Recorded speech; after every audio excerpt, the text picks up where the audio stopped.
When I read it, what I also loved about it was I felt I'd never actually seen anything like it before. So it has those similarities, but also it does take you into this world. It is gritty, it is real, but it has so much heart as well. So on the one hand, it's a very complex heist, which is fascinating to get involved with, but you also follow these characters and their families, and you see the kind of hardships that they go through and how living this kind of life plays on them, and also how human they really are. At the end of the day, they're still trying to have families. They're still trying to live this, you know, to live a regular life in some ways. And that, and it's so efficiently told, that part of the story, that it has a surprising amount of heart and emotion.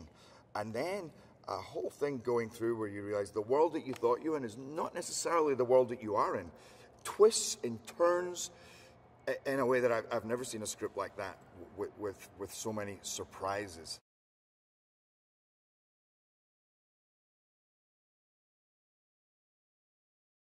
Big Nick is a very, very powerful, driven alpha male in a world of alpha males. You know, his regulators, he handpicked each one of them on the basis of their wildness, their brutality, you know, and their smarts.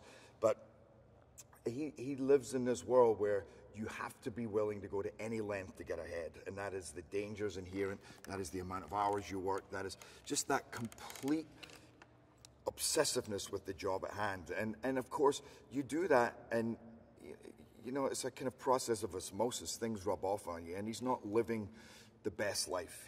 When he's stake out, you know, he's drinking too much. He's probably participating in many other things, and it's kind of a disaster for his marriage. You know, the more he devotes to that job, the less time he has for his wife, the less kind of an upstanding human being he's being. So he's really failing miserably at being a husband and a father.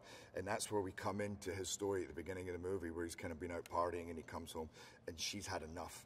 And at first you just think, this guy's a punk. But as the movie goes on, you realize, you know, the pressures that play on him. And in actual fact, he is a hard charger in his life, but he's a hard charger at everything he does. And when it comes to being a cop, there's nobody like him. He's the best, and he gets things done, and he you know, brings down the toughest perpetrators to bring down.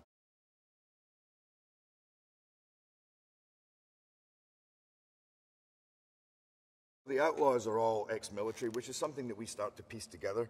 You know, a lot of these guys, they grew up together. They've been friends for 20, 30 years, and they served together. So you know that they have this incredibly tight bond. You also know that they are this beautiful piece of working machinery that, you know, and you put that together with their fearlessness. You know, they served in Iraq, Afghanistan, and also that kind of code of conduct that they have. So they won't touch civilians, but they'll shoot uniforms. So you're more in danger if you're a cop taking them on. But at the same time, they don't really like what's going on. The second Big Nick comes on the scene in the regulators, they don't like that because they know these guys. And no criminal wants the regulators on top of them, because these guys, they operate in a different way, and they're going to break a lot of rules to bring you down.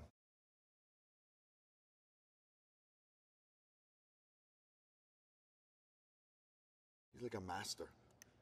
Like, he's been doing it his whole life. And you know, in the little bits that he needed, you know, help with, you help him.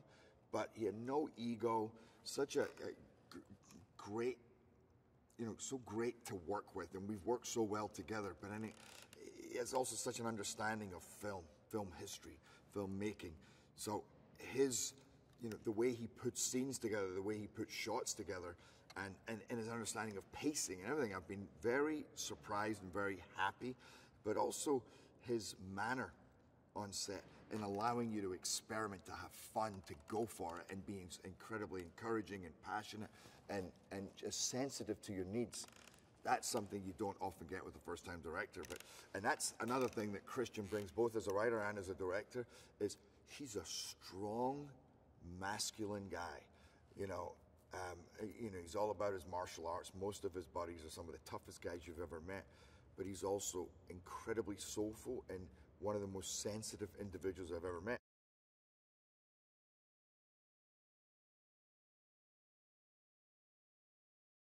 If I had two words to describe Merriman, is intelligent and ferocious.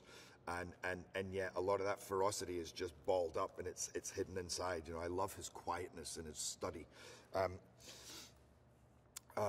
And that's who Pablo is, and he brings a huge amount of dedication. Like, you see how hard he works. This is the size of him. It's hard to be big when you're like 6'4". I mean, I'm 6'2". It's hard enough for me to get big, but I know it's even harder for him to get big. And he's like a monster. And the training that he's put in, you know, with the guns and with Paul Maurice, our kind of technical advisor, he's worked so hard and he looks so proficient, and he's just that kind of all-rounded badass that is Ray Merriman. You know, so it's been, and a very, very, very talented actor, and just brings it 1,000%, which is what we needed for that role.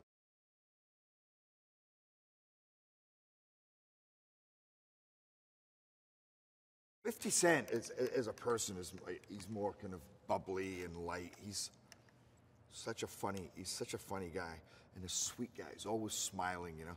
With Ensign, he takes the weight that he has and the gravitas, and he lets that shine, just pulls it all in and focuses. And when he speaks, it's crazy. Like in the read-through, barely raised his voice, but you didn't listen to anybody in the room more than you listened to him. And when he said something, it meant something, and that's who he is. He's just powerful, quiet, considered. So if he says he's going to back you up, he means it. And if he says he's not happy with you, he just has to say, not happy with you. And you go, okay, I get it.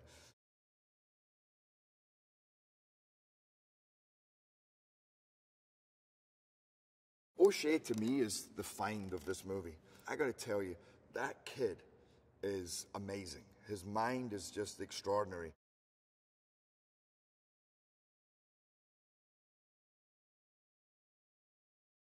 It's been twisting and turning and twisting and turning. We think we're heading for a showdown. It's not what's happening. It's something completely different.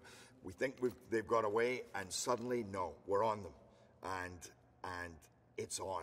And we're behind them. We're stuck in traffic. They're pinned down. They can't get out. It's a shitty decision to have to make because we're in the middle of traffic.